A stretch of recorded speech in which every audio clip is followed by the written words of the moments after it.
ఈ కూటమి ప్రభుత్వం పరిపాలనలో హిందూ దేవాలయాల్లో వచ్చే భక్తులకి భద్రత లేదనే దానికి ఇప్పటి వరకు అనేక సంఘటనలు మనందరం కూడా చూడడం జరిగింది.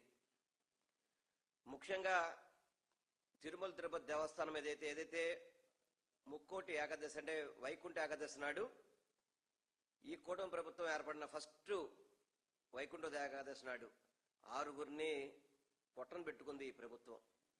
సరైన ఏర్పాట్లు చేయకపోవడం కానివ్వండి, సరైన భక్తులకి సౌకర్యాలు కల్పించడంలో పూర్తిగా కూడా విఫలమయ్యి 6గురిని పొట్టన పెట్టుకుంది. అదేవిధంగా సింహాచలంలో చందనోత్సవం రోజు నాడు 7గురు మరణించారు.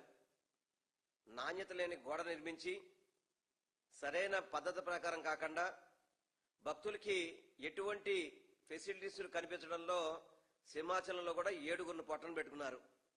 అదేవిధంగా కాశీ బొగ్గలో 9 మంది చనిపోయారు.